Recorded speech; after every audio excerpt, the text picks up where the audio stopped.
Mark, thanks so much for taking the time. Really appreciate it. Great pleasure, Ben.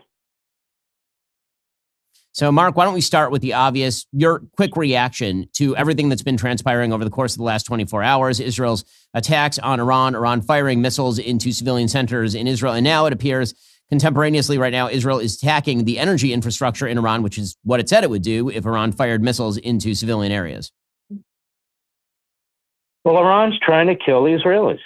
That's what they do. That's why they exist, or anyone that gets in their way. They've been trying to kill Americans. They've killed many Americans. They've maimed many Americans. They've killed many Israelis. They've maimed many Israelis. I don't know why people are confused by this. There's good and evil. Is that what our faith says, and Christianity and all great faiths say? And that's what we're facing. This is evil. These are terrorists. And imagine any one of these ballistic missiles having a nuclear warhead on them being fired into Israel, or when they get intercontinental ballistic missiles, which is what they're also building, they shoot them over to the United States. I mean, you would have such horrendous, monstrous genocide by these absolute Islamist nutjob Nazis. What I think is taking place right now is you're seeing a country that is not only fighting for its survival, it's fighting for the West, which has become quite weak. It's fighting for the United States, which is strong. And they have the support of a strong president, Donald Trump. And I don't think they're going to stop till they get this done. And now they're apparently hitting their infrastructure and so forth because they warn the Iranians, you attack our population centers. Notice the Israelis aren't attacking the Iranian population centers because they know the Iranian people hate their government and they wouldn't do it anyway. But it's the first place that the Iranians aim at, the biggest cities in Israel.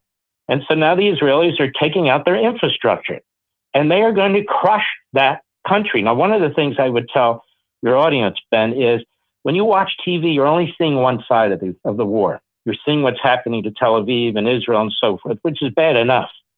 But what you're not seeing is what's going on in Iran. And apparently, from what we're hearing from the Israelis and the Americans, is that a hell of a lot is going on in Iran. Their military institutions, their nuclear institutions, the top level military, the top level nuclear scientists. And as I said, now they're hitting the infrastructure. I mean, they're sending 200 jets over there, not all at once. But Ben, can you imagine the sound of hundreds of jets like that? I can't even imagine it. I mean, it is brutal, I'm sure. You know, Mark, I think that here we should take a moment to acknowledge the extraordinary handling of this by President Trump. So there was a lot of consternation at President Trump by the so-called isolationist or restrainer wing inside his own party, some inside his own administration who are very upset with him for standing by Israel. President Trump has been utterly consistent for over a decade about his perspective on this issue. His perspective is clear. The Iranians are the threat in the region. The worst deal in history was the JCPOA. He was never going to sign a new JCPOA. He understood that the Iranians were stalling him for time. He understood that the Iranians were unwilling to make a deal. And as the president himself has said, Israel has the resources to do what it is doing, and Israel has the moral capacity to do what it's doing. President Trump deserves enormous credit. America is not directly involved, but it has been involved in shooting down many of the countermeasures, the missiles and the drones that are being shot from Iran toward Israel. He's the most pro-Israel president in American history, and also, in my opinion, the strongest foreign policy president of my lifetime, bar none. 100%. And so the isolationists are very upset. They're all over TV and radio and the internet and so forth, saying that Donald Trump has abandoned MAGA. The biggest of the bunch is this Chatsworth, Carlson, as I call Tucker Carlson, who seems to think he owns the country, who seems to think he was elected president, who seems to think he and a few of his embeds should be running foreign policy. And for Tucker Carlson, there'd be no reason to have a CIA, no reason to have a military of any kind. He seems to be a special pleader for the biggest, most evil, genocidal maniacs on the face of the earth. Why that is something a psychiatrist will have to figure out. I can't. But to lash out and to say those of us who want to defend America, defend the state of Israel, defend our allies against this evil regime that keeps talking about trying to destroy us and destroy Israel, and on and on and on, is his issue, is his problem. He's a paper tiger. That's what he is. He means nothing. And now he's broken from the president publicly because he says the president is broken from MAGA. Let me ask you, Ben, 77 million people are MAGA. 77 million people voted for Donald Trump.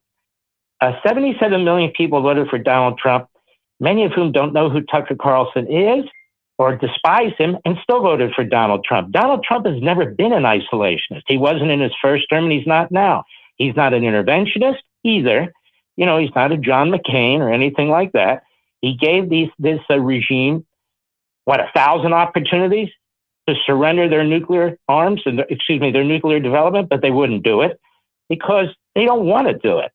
And so he put his foot down. His job is as commander in chief, not as a cheap, subscriber-based platform grifter who's out there going on and on about how America really, World War II, how Americans really are at fault. You know, how he attacks Churchill and praises Chamberlain, how his friend Tulsi Gabbard basically slimes and smears the brave men and women who destroyed Imperial Japan. These people are crazy. You know, Mark, when I look at the lay of the land right now, the transformative action that Israel just took really does lay the groundwork for a better region. Again, President Trump deserves enormous credit here by really bucking all prevailing foreign policy wisdom for both his first term and his second. In his first term, he was told that if he killed Qasem Soleimani by people like Tucker Carlson, that it would lead to a regional war. It, of course, did not. He was also told by many of those same folks on both the right and the left that if he moved the American embassy to Jerusalem, that would lead to a regional war. It, of course, did not. And President Trump was the only president in my lifetime who's been able to broker actual serious peace between Israel and her neighbors in the form of the Abraham Accords. Now, with his support and his willingness to stand side by side with Israel, Israel actually does the dirty work in Iran. The president has set the stage for what could be a complete transformation of the region. Iran is completely isolated. Iran has no allies of any serious import in the region or outside the region. And so the ground is now clear for the possibility of expanding things like the Abraham Accords to include Saudi Arabia and some of the other countries in the region. Your point is so important. Donald Trump is doing something that no president has done for 47 years with Iran. He is a transformative president. He is a historic, iconic figure in so many ways, whether it comes to immigration, whether it comes to taxes and so forth and so on, and whether it comes to foreign policy. He's not a war hawk. You're not a war hawk. I'm not a war hawk. We're all peace lovers. Why would we be war hawks? The fact of the matter is he tried over and over again, but what he wasn't going to do was going to surrender to this Islamist regime the way Obama did. He wasn't going to subsidize them the way Biden did. And so he comes in, he says, okay, I want peace. Let's try and reason with these people. Let's make some offers to these people, but they cannot spin centrifuges. And they not only wouldn't stop spinning centrifuges, while we're talking to them, they're speeding up the process. They're buying fuel material from the communist Chinese to build more missiles, long-range missiles. In other words, rather than respect the United States, respect the process, respect the President of the United States, they took the opportunity to use that 60-day period to prove to the whole world that they have no intention of signing an agreement, certainly not an agreement that holds their feet to the fire. So I agree with you. Donald Trump has done something no president did in half a century. You know, Mark, I think another leader who deserves enormous credit here is the Prime Minister of Israel, Benjamin Netanyahu. He's been under consistent fire from an enormous number of people inside his own country, people on the left who've been protesting outside his home continuously for a year and a half, calling for something he doesn't have the power to do, compel Hamas to give up the hostages. They've been attempting to attack him in court on a series of charges that I consider to be spurious. And he's been obviously at the center of a wide variety of conflicts, ranging from Yemen to Lebanon to Syria to the Gaza Strip over the course of the last year and a half. And yet he stood tall and made a very difficult call here to actually do the hard thing. And the Israeli public is, in fact, unified behind him on this particular issue. No matter how divided they are on a wide variety of other issues, Israel knows what was coming. The Israelis knew full well that they're going to have to spend the next week and a half inside their safe rooms and inside their mamads or parking lots, waiting to see what Iran does. But this was a necessary move, and it did take an extraordinary amount of political courage for Prime Minister Netanyahu to actually go about doing it. He's a remarkable man. He's a great leader. He's being undermined at home, or at least was, and still is actually in many respects. He's defeated, I mean, every enemy that they're facing, whether it's Hamas and Hezbollah, the Houthis, and now it's the mothership of terrorism, Iran. I don't think any of us would have imagined anything like this, but he did.